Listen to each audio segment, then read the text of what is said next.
Às vezes as pessoas dizem, olha, eu tenho uma dificuldade muito grande para memorizar as coisas, eu não guardo fácil. De novo, aqui nesse vídeo vale a pena, por favor, volte lá. Vale a pena você assistir novamente, que eu faço uma abordagem. É que o nosso cérebro é assim, né? Nós vamos reter aquelas informações que efetivamente nos interessam, aquelas que fazem sentido. As que não fazem sentido, deixa para lá. Não tem relevância, não é? Você sabe, essa coisa da memória é o seguinte, é como se fosse um livro. Um livro. As coisas estão armazenadas ali. Como é que nós vamos utilizar aquelas informações, aquelas coisas? A gente precisa folhear, manusear, buscar, não é? E como é que se coloca as informações nesse livro? É de forma manuscrita? É datilografando, escrevendo à máquina? Hoje já não existe isso mais. Você deu uma risada? Não existe mais. Hoje é por computador. Você vai digitar? Você vai digitalizar? Como é que você vai fazer, né, para colocar essas informações lá? Qual a qualidade do papel, do dispositivo, da tinta, da caneta? É na nuvem, é num disquete não existe mais também, é no pendrive, é no HD, enfim, aonde que estava esse negócio todo. E aqui dentro, como é que a coisa funciona? Pessoal, aí é diferente. E bota diferente nisso. É preciso a gente entender primeiro como é que nossa memória funciona. Basicamente existem 3 tipos de memória, né, pessoal? Existe aquela memória sensorial que dura frações de segundo, aquela percepção. A memória de curto prazo, que pode manter informação aí por 1 minuto, curtíssimo também, é de longo prazo, que guarda informações por dias, meses, até ao longo de toda a nossa vida. Mas quais são os meios mais interessantes da gente memorizar as coisas? Isso é que interessa na mensagem que queremos passar.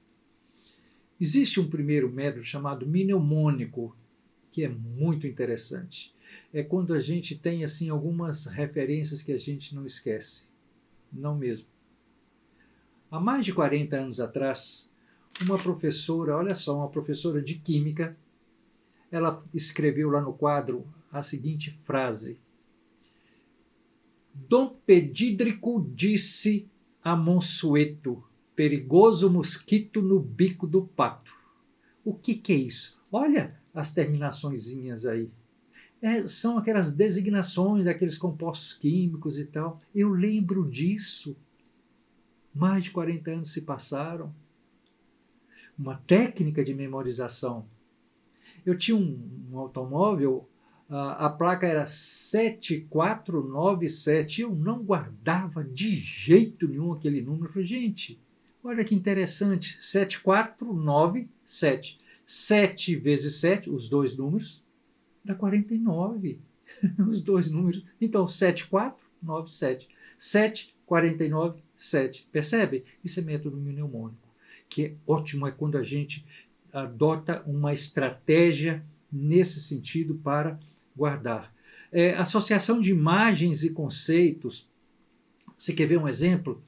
Eu pergunto assim para você, o que é liberdade?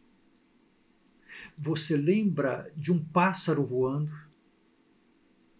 Liberdade. Você lembra de um peixinho lá na água, etc, etc? Liberdade. Olha, você associar a imagem a uma palavra, um conceito que eu estou querendo, eu estou perguntando o que é liberdade. Repetição espaçada é quando você começa a se questionar e repetir aquela coisa. Você fala, você viu uma informação hoje lá no livro, lá na escola, você ouviu do professor, ele falou, veja no livro, você lê aquele capítulo, você amanhã, na semana que vem e tal, esse negócio. Isso é um reforço para você memorizar. Existe uma palavrinha em inglês chamada chunking.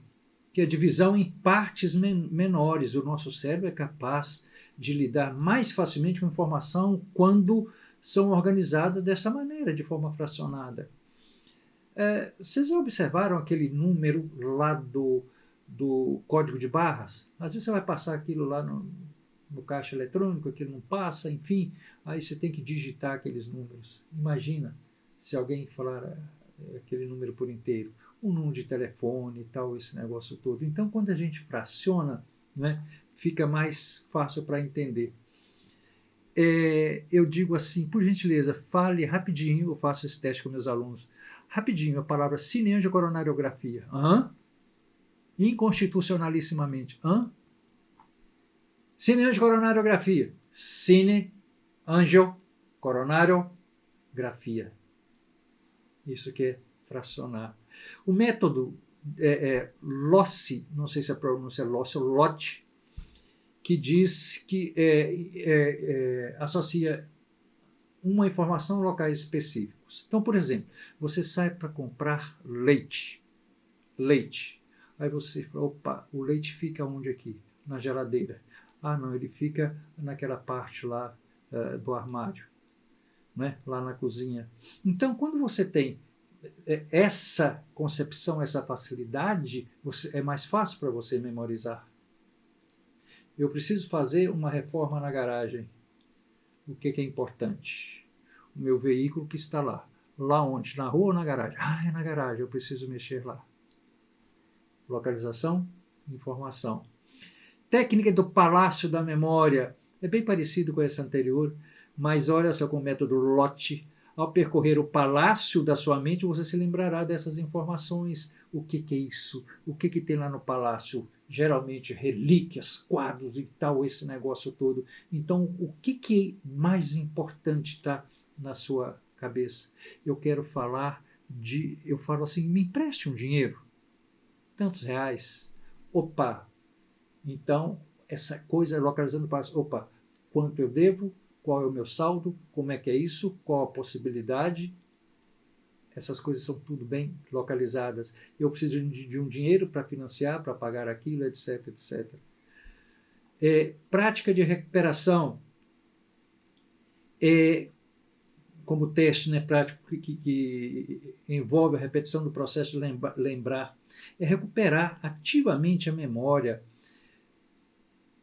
Ela reforça essa coisa da recuperação, as conexões neurais, tornando a memória mais forte e mais fácil de acessar. Recuperar é você pensar o seguinte, opa, não é que eu esqueci esse negócio, não, mas isso é importante, eu não posso esquecer, deixa eu ir lá buscar essa informação. Opa, se eu estou buscando aquela informação que um dia eu sabia e a perdi, eu estou recuperando. Opa, agora eu vou ficar atento para eu não esquecer mais. Esquecimento é o quê? É a perda de uma informação. O interleaving ou alternando tópicos. Aqui, nessa matéria, fala o seguinte, ele dá um exemplo da matemática, uma pessoa que está estudando matemática e ele vai está falando sobre geometria, mas daí a pouco ele volta lá em radiciação, ele está falando e tal, esse negócio todo. Eu costumo, isso é um hábito meu, eu passo para meus alunos. Por exemplo, eu estou lendo um determinado assunto aqui num livro de direito. Ele está muito árido, está muito, muito denso, e eu fico tenso. Tenso. Eu fico tenso. O que eu faço? Eu pego um livro ali de poesia, eu pego um livro de história, eu pego uma coisa totalmente diferente, depois eu volto naquele. A autoexplicação é quando a gente busca entender um conceito e dizer para mim mesmo, para a gente mesmo, olha, é assim. Você precisa entender desse jeito, não é de outra forma. Ensinar o que aprendeu alguém, pessoal, é um método sensacional. Nós, professores, fazemos isso o tempo todo. Aliás, há uma célebre frase do Guimarães Rosa que ele diz o seguinte, olha, mestre não é quem sempre ensina, mas é quem de repente aprende. Sobretudo para a gente que é professor, a gente precisa aprender o tempo todo, a gente precisa estudar o tempo todo. não é? Ensinar o que aprender a alguém é uma forma sensacional de memorizar. Esperamos que essas dicas sejam positivas para vocês. Né? Memorize. E memorize o nosso canal. Se inscreva lá, por favor. Um abraço, até a próxima.